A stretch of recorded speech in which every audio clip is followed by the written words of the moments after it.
এই দৃশ্য চাঁপাইনবাবগঞ্জ জেলার নাচল উপজেলার খেসবা গোপালপুরের।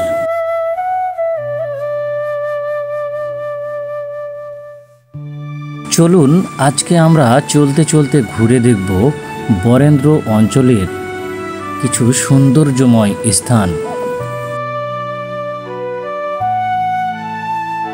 খেসবা গ্রাম দিয়ে নাচলের পথে যেতে আমরা হাতের ডানে সিংরইল গ্রামের রাস্তায় যেতে থাকব।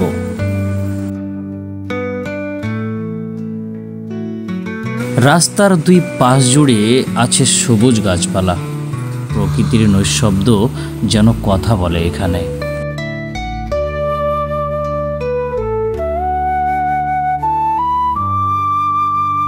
সিংরইল গ্রামের রোডের পাশেই ছোট্ট অথচ প্রাণবন্ত এই স্থান। এই অঞ্চলের লোকেরা যাকে বলে খাড়ি।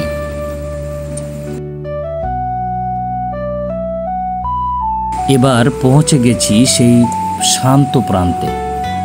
উপর থেকে ড্রোন উকি দিচ্ছে, যেন পাখির চোখে দেখা এক টুকরো প্রকৃতি।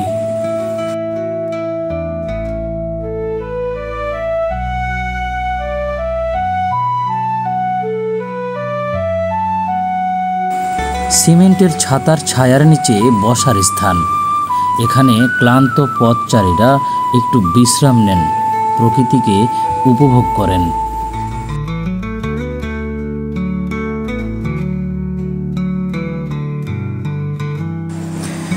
একটি কাঠের তৈরি ছোট্ট ব্রিজ, যার উপর দিয়ে হেঁটে বেড়াচ্ছে মানুষজন। কেউ ছবি তুলছে, কেউ আবার উপভোগ করছে পাখির কিচিরমিচির শব্দ।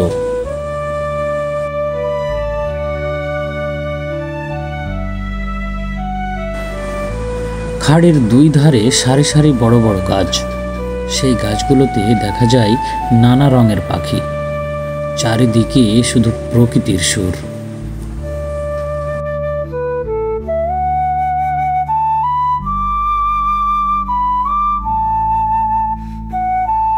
বর্ষাকালে জমে থাকা পানি শুষে নিচ্ছে সবুজ জমি। এই পানি যেন কৃষকের আশা, কৃষকের প্রাণ।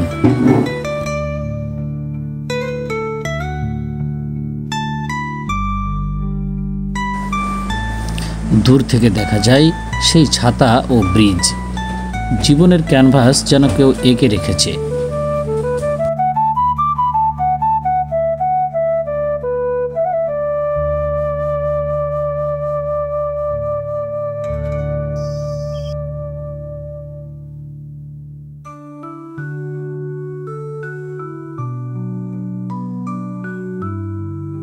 এখানে দেখা যাচ্ছে একজন কৃষক খাড়ির পানি তুলে জমিতে সেচ দিচ্ছেন।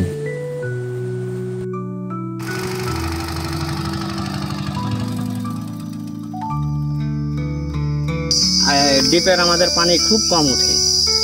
আচ্ছা আচ্ছা, নাই বললে হবে না, মানে খুব জোর হলে 20 বিঘা থেকে 30 বিঘা আবাদ হয়। মানে এটা কি ধান লাগাচ্ছেন এখন? এখন লাগাবো হেমত ধান, জ্যৈষ্ঠ মাস চলছে।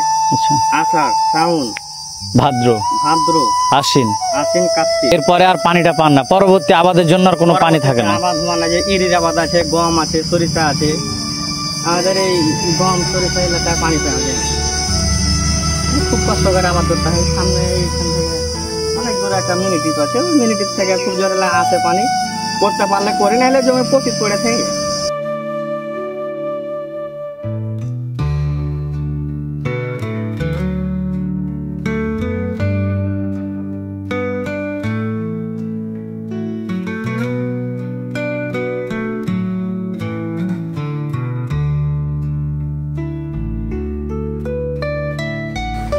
আর এভাবেই শেষ হচ্ছে আমাদের এই ছোট্ট সফর, খাড়ির উপর নির্মিত এক কালভার্টের দৃশ্যের মধ্য দিয়ে।